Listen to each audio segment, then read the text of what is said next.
If you like sushi, you're gonna absolutely love this poke bowl. We're combining perfectly seasoned sushi rice, marinated fish, and fresh toppings to create a vibrant and totally customizable dish. Plus, I'll show you how to make a spicy mayo that adds the perfect finishing touch. For the full ingredient list, check the description box below, but enough talking, let's get cooking. So the first thing we gotta get going for this recipe is our rice.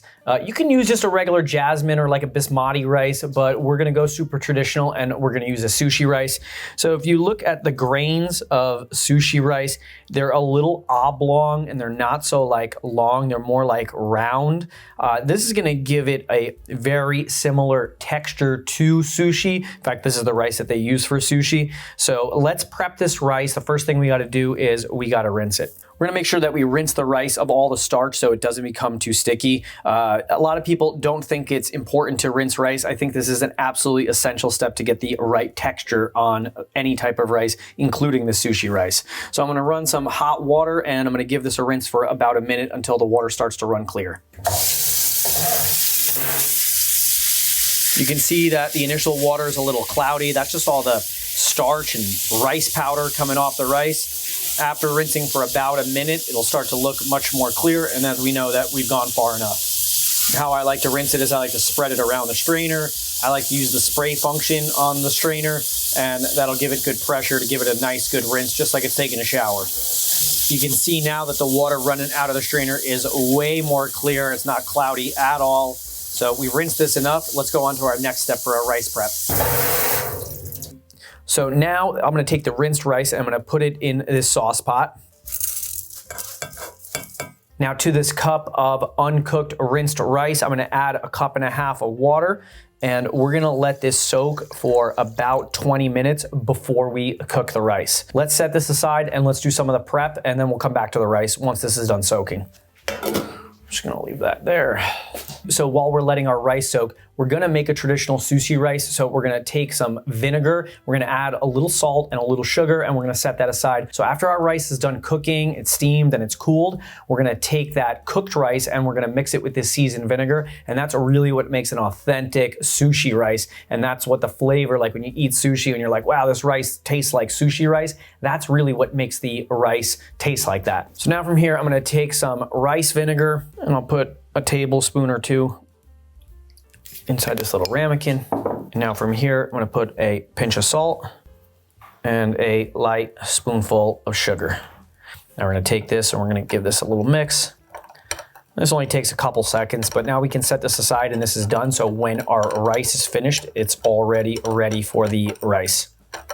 So for our fish, we're gonna use this frozen ahi tuna. This stuff says that it's sushi grade, so I've never got a problem with it, so I'll believe it. But if you're gonna use this recipe, make sure that you're using some type of fish that you can eat raw and that it is safe. A lot of the stuff that you're gonna get at the supermarket fish counter, that's not gonna cut it. But the stuff that is flash frozen tends to be pretty safe for sashimi.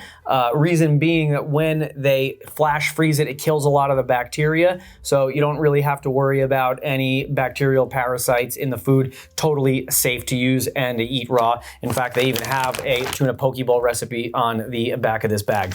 What you want to look for is something that says sashimi quality. So at least the manufacturer of this fish is getting behind that they took the proper steps in order to make sure that you're not going to get sick if you eat this fish raw.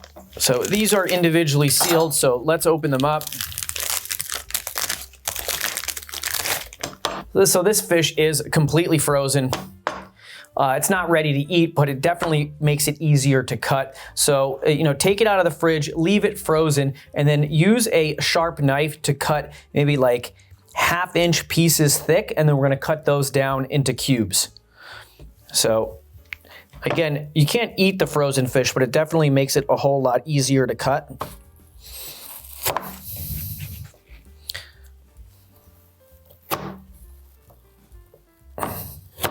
Sometimes if it's a little too frozen, it can make it a little bit too difficult to cut. So you can just leave it out a little bit and just let it thaw the tiniest little bit before you start cutting it. But once we cut it into these maybe like 1/2 inch pieces, I'll cut it down a little bit more and we'll cut it into somewhat of a cube.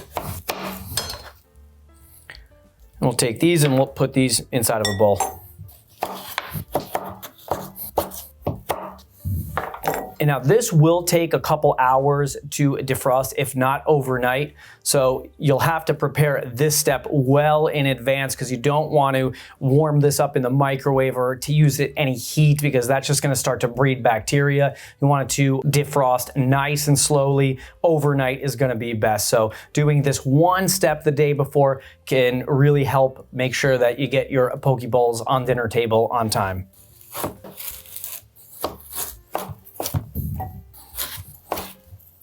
So now I'm gonna take this, I'm gonna put this in the fridge and let this defrost. So the next thing we're gonna make is this edamame. Full disclosure, I do usually use the shelled edamame that is frozen. I seem to have forgot that when I went to the supermarket to get all the ingredients for this recipe video. So we already have the shelled stuff. So I'm gonna do something really similar. I'm gonna take them, I'm gonna make them in the microwave, but then I'll just take the extra step and have to shell these by hand. I'm going to throw these in the microwave for a few minutes, let them cool, and then we'll shell them a little bit later. So we don't need to cook anything anymore, but we still need to cut up some vegetables. So now let's cut up these cucumbers and we're gonna shred this carrot. So the cucumbers are gonna be pretty simple. These are already pre-washed. So we're gonna give them a light peel where I'm gonna take off maybe like 80% of the peel. I like to tiger stripe it. I think it just adds to a lot of the texture. I think when you completely peel a cucumber, it gets a little too slimy. So we're just gonna take off again, like, I don't know, 75% of the peel and just leave these like little minor stripes. Sometimes even the stripes don't go all the way through, but we're just gonna leave a little bit. Now we'll just trim off the ends, split them in half twice, first into halves, then into quarters, and then we'll chop them down maybe, I don't know, a little bit more than a 1/4 of an inch thick. I don't want them to be too fine, but I also don't want them to be too large. And I'm choosing these little mini Persian cucumbers, but you could feel free to use the large cucumbers. But if I did use the large cucumbers, I might want to scoop out a little bit of the seeds. Sometimes if you use the large cucumbers, the inside of the seeds gets a little too slimy for this kind of application. That's why these little Persian cucumbers are better. They just have a greater flesh to seed ratio, or they don't have so much of a middle. And that was pretty quick, so now let's set these aside. So now for our carrot, I'm gonna choose a nice big thick carrot and I'll show you why in a second. So first I'm just gonna peel it to get all the outside of it off. The outside of carrots are always grimy no matter how much you clean them. Sometimes the ends get a little ratty too, so we'll just take the peeler and clean that up a little bit too. So now we're gonna take one of my new favorite tools in the kitchen. So this is a Japanese style mandolin. And what I like about these is that you can add these additional blades that they get inserted right on the bottom. Not only will this slice the carrots, it'll also shred them up into like little matchsticks. And we could do this by hand, but it would just take way, way longer. We would never get this kind of precision. This is a tool that I'm finding is indispensable in the kitchen. So I'm gonna back this out to make it a little bit thicker. And safety first, let's always remember when we're using a mandolin, you have to use a cut glove. I would never use a mandolin without it. Everybody says that they're gonna go nice and slow and they're not going to, so the cut glove really minimizes the chance that you're gonna end up in the emergency room and have to pick out tips of your fingers out of your carrots. How I like to use it is I like to put it up against my chest and secure it nice and snugly. So one end on the cutting board, one end on my chest, or like the bottom of my rib cage. And now from here, I'll use downward pressure and I'm going diagonal on the carrot. I'm not just going straight 90 degrees. We're on a little bit of an angle so that we're cutting longer matchsticks. And carrots are pretty fibrous and hard, so you can see that it's not super smooth. It's not like I'm cutting a cucumber or an onion. So the odds of something bad happening are really, really high, but I got the cut glove, so it makes it a whole lot more safer. And now you can see just in seconds, we broke down this carrot into these beautiful little matchsticks. It's just a really nice touch, and you could shred the carrots or you can shave them, but I think these little matchsticks work awesome inside a poke bowl, and they also work great just for salads in general. So if you don't have a Japanese mandolin, I highly, highly recommend one. I mean, look how easy and fast that was. It would take forever to do with a knife, and you would never get it this fine. So now that the prep for this vegetables are done, our rice is done soaking. Let's get that up to a boil and simmer it for about 20 minutes. So we're also gonna add some fresh mango to this poke bowl. Mangoes are probably one of the oddest fruits to cut because the pit inside, you really can't see it and it's like flat and it sits in the middle. What we're gonna do is with the skin on, I'm gonna cut down one side, and you gotta make like a little bit of an assumption of how thick the pit is. And what I like to do is picture that it's about the width of my finger. So I'll find the middle of it and then we'll cut down on one side. We'll flip it around and cut down right on the other. So now we have our two sides. We're gonna set those aside, and now we're gonna go around the pit. So I'll start at the top, and I'll use my knife to cut all the way around on one side, and then we'll do the same thing on the other side. And once you get to the pit, you can kind of feel that it's way harder than the rest of it. And now the rest of this, we could probably take off a little bit off this outside. I try to get as much as I can off of it, but once you get down to this shape, there really isn't much left. So these little strips we could just cut down into little chunks. Let's do these first, those little side pieces. So I'm just gonna take my knife and I'm gonna remove the skin by rolling it on the cutting board and separating out the skin from the flesh. And then I'll cut these into chunks. Do the same thing for the other side.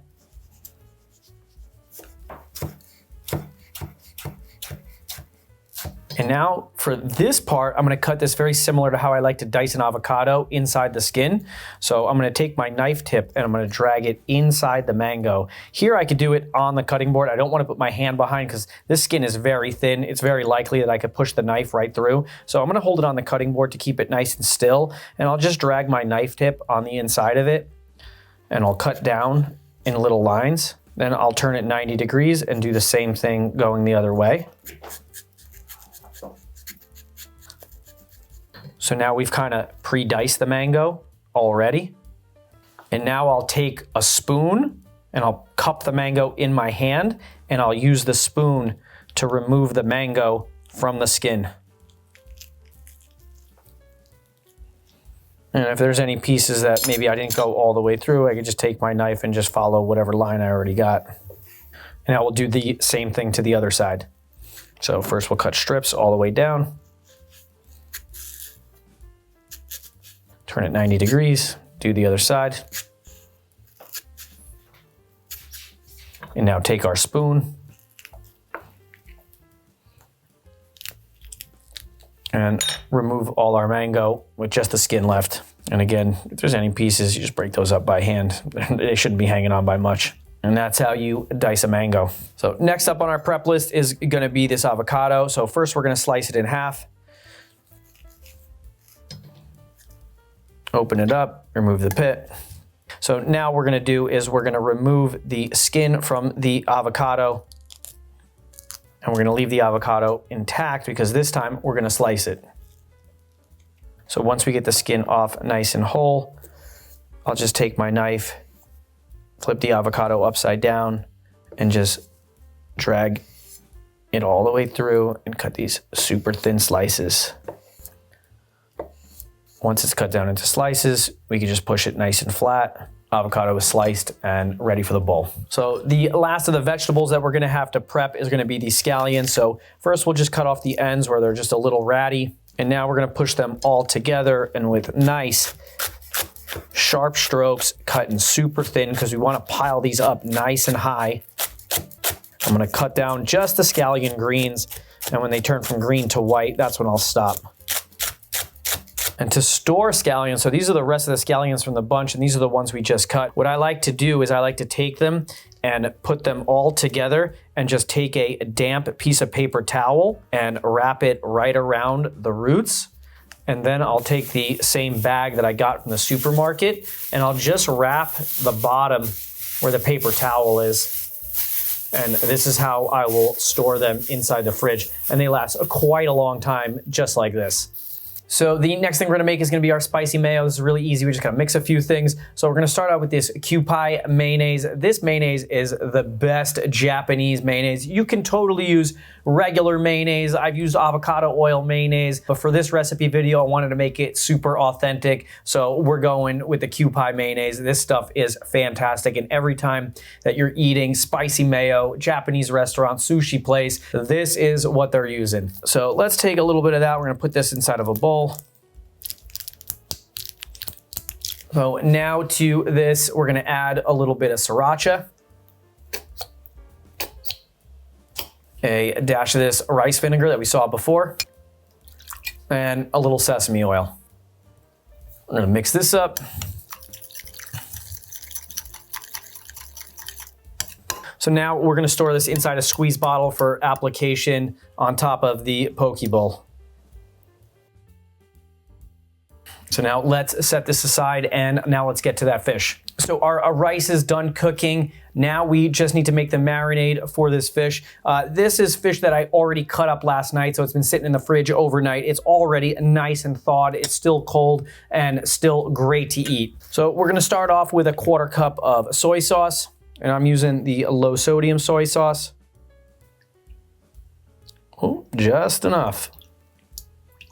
So now we're gonna add an ingredient that we haven't seen since my egg roll in a bowl recipe. This is some chili crunch. This is not too spicy. I don't use the spicy one, but if you like spice, you know, these come in a variety of heats, and you can get these really spicy, super delicious.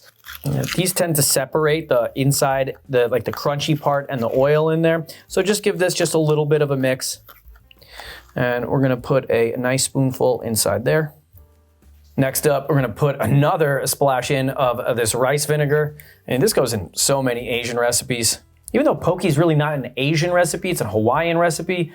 Is a Hawaiian thing an Asian thing? I mean, it's the United States, but it has a Asian culture there. I'm not too sure. But they do use a lot of Asian ingredients there, I guess because of its proximity to Asia. So a little bit of this rice vinegar. Now we're gonna add a spoonful of honey for some sweetness. And you can use sugar, but I prefer using honey, especially for something like this. Because not only is honey sweet, it's super flavorful. It has a distinct flavor, unlike sugar does. Where sugar adds sweetness, but honey adds flavor and sweetness. Now we're gonna grate in some garlic. Here I just got just 1 clove. I'm choosing not to use my microplane. I think sometimes the microplane gets a little too fine. This is the one just like right above the microplane. So maybe like a macroplane? I don't know what this is called, but just like fine shredder. If you use a tower shredder, just use whatever the smallest one you got is. And now we're gonna shred in some fresh ginger. I'm gonna remove a little bit of the peel first. So remember to remove ginger peel. Don't use a peeler, just use the back of the spoon. And I like to grab the spoon where I put my thumb right in the middle, and I'll just take it and I can work the peel right off without removing a lot of the flesh. And it also lets you get in all like the little nooks in between the knobs of the ginger. Now, once we cleaned up enough that we're gonna use, we'll take that same shredder that we shred the garlic with and shred in a little bit of this fresh ginger. I almost forgot, we're gonna put a little bit of that sesame oil in there too. And lastly, we'll take a little pinch of the scallions that we cut up before. Not all of them, because we're gonna use these as a garnish, but we're gonna take some of them and we're gonna put them right inside this marinade.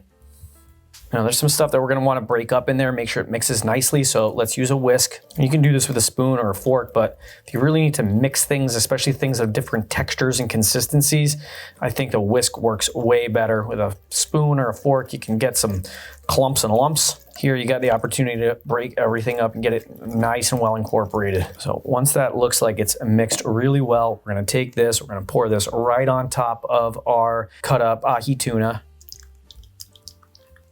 And now we're gonna mix this up nicely and coat this fish. We don't want this to sit too long because it does have vinegar in it, and the vinegar will cook the fish a little bit. And when I say cook, like you can use vinegar like a ceviche to actually change the proteins of a raw fish. So we don't want this to sit for too long, maybe like 10 or 15 minutes before we plate the poke bowls. So if you do this in advance, I would make the marinade, make your fish, and then combine it just 10 to 15 minutes right before dinner time. This smells fantastic. So now let's take those edamame that we steamed, and we're gonna do it the hard way, and we'll have to shell each one. You could use the pre-shelled edamame, which I totally intended to do, but this is something that missed on the supermarket list. You know, invariably when you go to the supermarket, you always forget something and you don't remember it until you need it. I'll just have to do this by hand. It'll just take a couple minutes longer, but I think it's shorter than a trip to the supermarket and back. So maybe I am saving time by doing this, considering the situation. You know, in life, you always got to roll with the situation you got. You might have a plan and your plan gets thrown out the window and you do the best you can with what you got. And, you know, we already had these frozen edamame on hand in our freezer. So I'll just take the extra time and shell them by hand. And honestly, I thought this was going to take a long time, but edamame seems to shell really, really easy. I may reconsider whether I buy the pre-shelled or just continue to buy these in the shell. You know, in my opinion, the less processed a food is, the better. So, you know, if I'd go shelled or unshelled and just the food manufacturer took one less step, I'm probably saving some money and the quality is probably a little bit better. Probably. I don't know for sure. You know, maybe wherever you live, you can get fresh edamame in the supermarkets, and I would say that would probably be best. But I've rarely see edamame in the produce aisle at the supermarket. The best we can do is frozen where we live.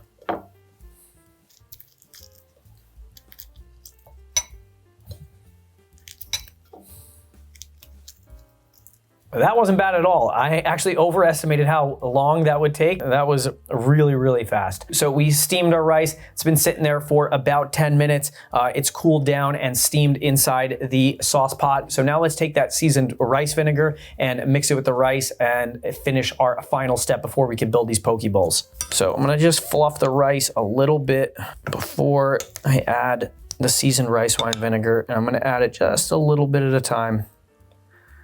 Give it a little bit of a mix. A little more.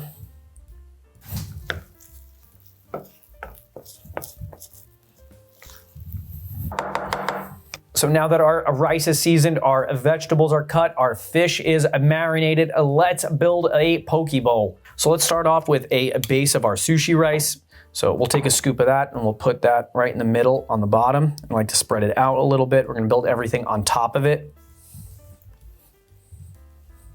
So now we can start anywhere, but what I like to do is I like to alternate colors that are not green and green. So let's start with something that's not green. So we'll take some of these shredded carrots and we'll put them in one section of the bowl. Next thing is we'll find something that's green. So then we'll go with our cucumbers.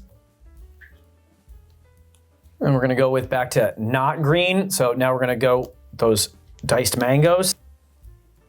And if you don't have mangoes, you can totally use pineapple for this. In fact, this is a Hawaiian dish and mangoes really aren't native to Hawaii, but pineapples are. So I think in a poke bowl, if they had fruit in Hawaii and it was super traditional, you'd probably see some pineapple and not some mango. Then we'll go back to something that's green. So now we'll use some of the shelled edamame. So now we're gonna put an ingredient that I did not prep myself. So this is some seaweed salad from the sushi restaurant. And I actually got this at the supermarket. Many supermarkets now have a sushi section and they'll have this already prepared for you. I think this is a great addition that really makes it sushi-centric poke bowl. So let's take a nice scoop of that and put that right next to our edamame, even though that breaks up our green, not green, but there's more green things in here than there is not green things. So now let's take a few slices of our avocado. And you can use a diced avocado too. I think slicing it just adds another element to it. And now before we add our ahi tuna, give it a nice mix so it's all well coated and marinated. And this I like to throw right inside the middle.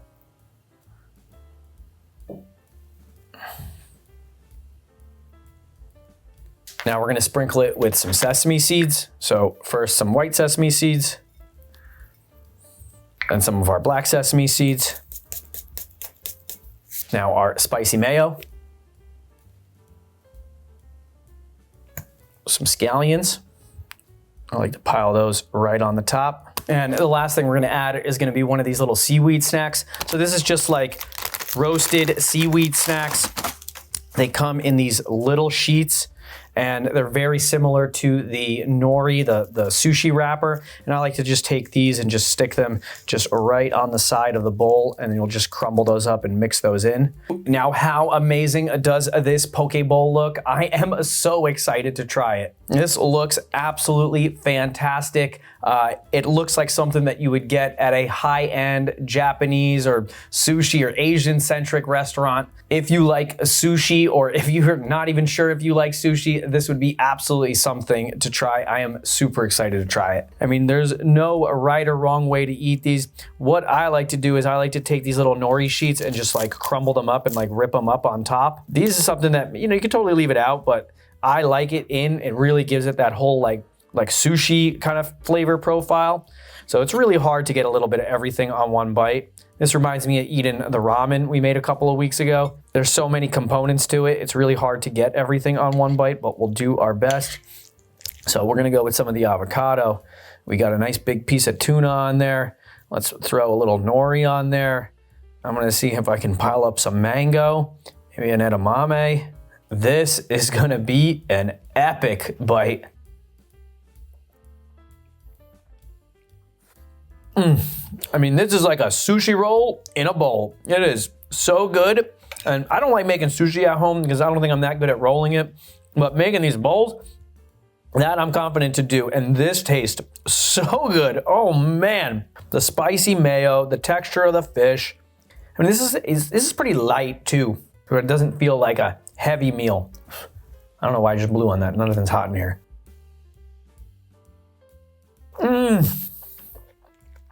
And if you can take that extra step and go get some seaweed salad at the supermarket before, or even stop at your sushi place and just get a little seaweed salad, this is absolutely fantastic. I could eat this every single day. I mean, every bite's a little different. And here on this one, I got some of the nori, I got the ahi tuna, the seaweed salad. What else is in there? I see an edamame hanging off the outside. This is so good. I don't think I've been digging low enough and getting some of this rice, but let's get some of that rice. Now this is a proper bite with the rice. Every time I go in, it feels like a different bite. It's so good, and it all works so well together. I mean, yeah, this was a lot of steps to prep, but once it was prepped, this thing came together in minutes, and I can make another one in 2 seconds. While I'm eating the rest of this poke bowl, check out my ramen recipe. Chef James came by. We made an authentic ramen. It was absolutely fantastic. One of my best videos. If you like this video, click like. If this is your first time here, hit subscribe, drop a comment in the comment section, and I'll see you on another video. Thanks.